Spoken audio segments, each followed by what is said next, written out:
really I don't know my country that well, to improve the lives of the people that live there. We are now working in 341 villages. No, don't depend on others, just do it. Right.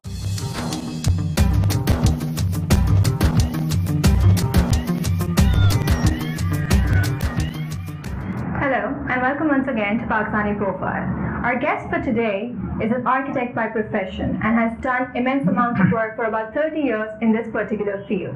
And currently he is the CEO of Indus Earth Trust that focuses on helping the rural poor to develop a better Pakistan.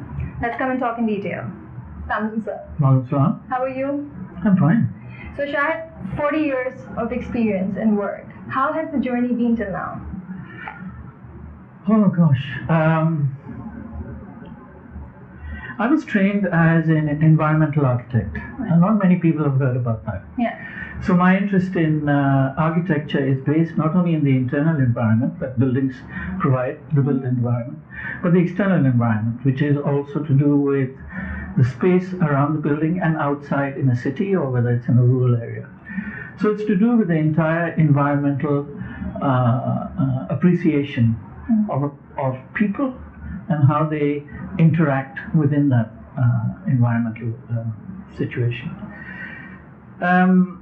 I spent around about 30 years of my life in the UK, having been trained there and opened my own practice in the UK. And then I came back to Pakistan and started my practice again over here.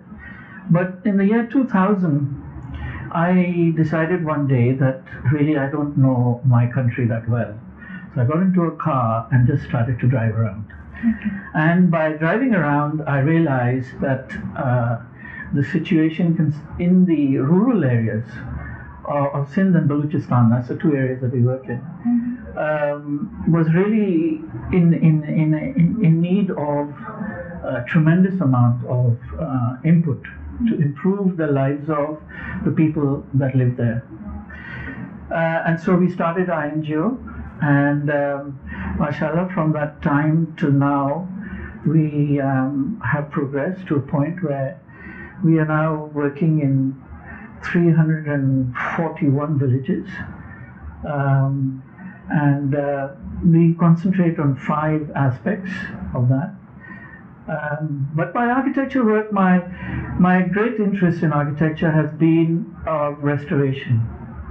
Restoring buildings that needn't collapse because of negligence, and also in the process of saying that, you know, this is something that we can classify as our heritage. Right. I think the one building that I'm at this moment in time, I'm working on the restoration of the DJ Science College. Yeah, that was my next question. Okay. Right. So you've done a lot of work on architecture. Was it specific to Karachi only, or was it Pakistan, like the whole of worldwide, or what? Well, I'm sort of from Karachi, so most of my work is in Karachi. So you haven't done any architecture work abroad, as in restoration? Oh yes, I have. You know, the 30 years that I spent abroad, I did a lot of architecture work there. Okay. In the UK. Alright. So what was the difference of working abroad and then coming back here and setting up your own career?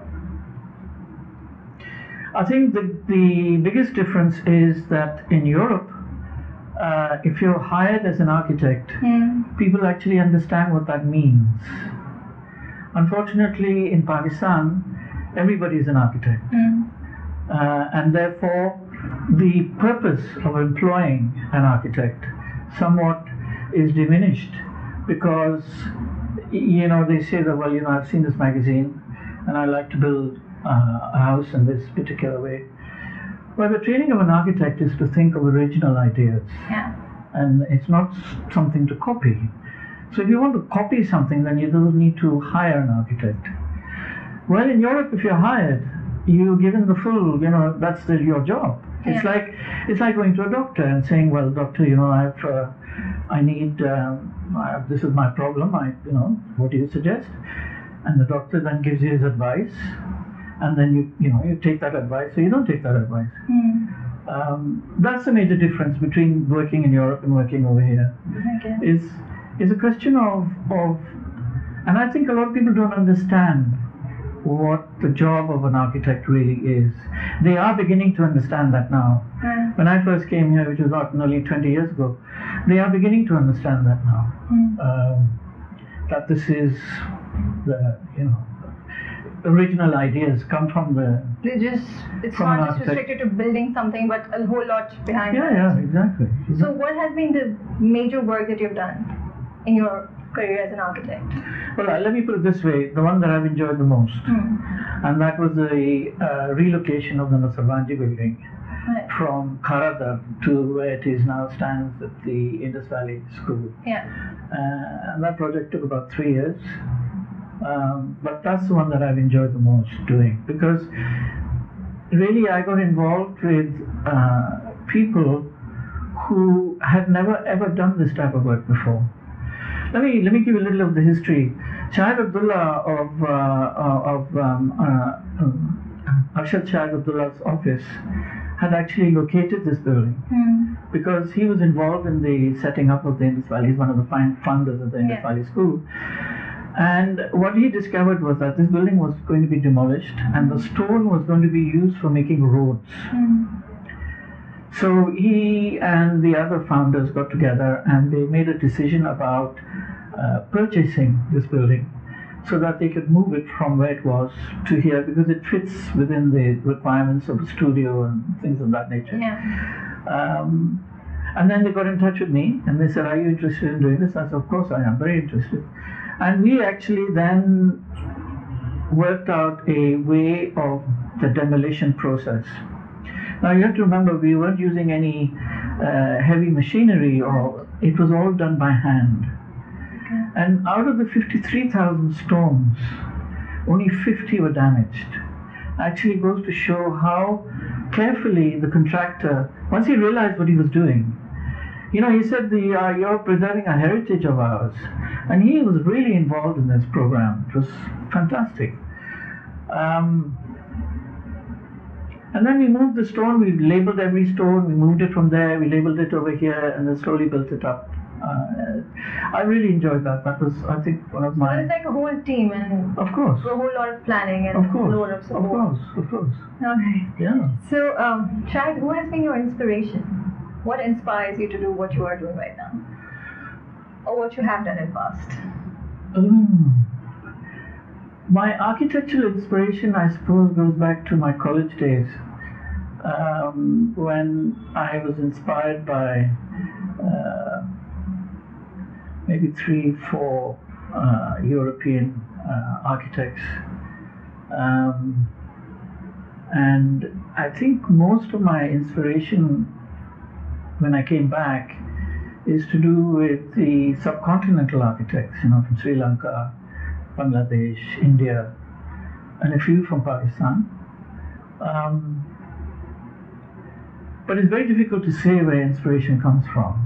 It's very difficult. Does it vary with time? I beg pardon? Does it vary with time or with work that you're doing? Oh yeah, it changes all the time. I mean, these days my inspiration is coming from books that I read.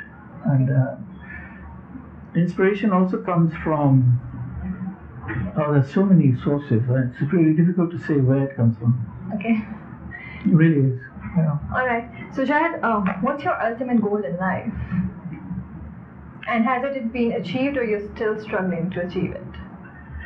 Let me answer that by saying I've had 2 ambitions. One is to float in space and to see the world from space. And the other is to see the largest living creature on this planet that has ever existed, and that's the whale. And I've never had the opportunity to do both.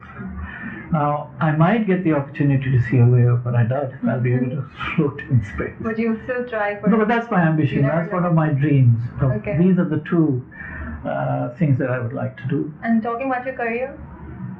My career is sort of, it works in the way that at this moment in time, I think the greatest challenge that we have is the changing climate. And that's affected this country very badly. So 10 years ago, I wasn't thinking about that. But now, to me, that is the most interesting thing that I need to do or get involved in. That is environmental degradation and the issues involved with climate. Changing climate, how do we adapt in our country? We're not responsible for the climate that is changing. There are other countries, but we are now in a global village. You know, we live in a place where if something happens across the globe, it comes and affects us, and that's what's happening. So that's, yeah, things change as they go along. I mean, maybe in 5 years' time there'll be something even more important or necessary to get involved in. I don't know. Okay. In the end, Shahid, your message for the nation of Pakistan. You do ask these difficult questions, don't you? A message to the nation. I'm not sure if I can give a message. I'm not if I'm qualified to give a message. But something you want to communicate to the people who are watching this video right now. I think what my communication is perhaps more to the young, is that you can always consider that there is hope for doing something which is positive, right? And that you yourself can actually achieve it. Do it yourself. Don't wait for somebody else to do it. Do not depend on others. No, don't depend on others. Just do it. Right. Thank you so much, Shahid. It was great talking to you, and I hope you have the best in life, and good luck with the project. I hope you do a lot better for Pakistan. Inshallah, we'll see. For more Pakistani profiles, visit our website pakistaniprofiles.com.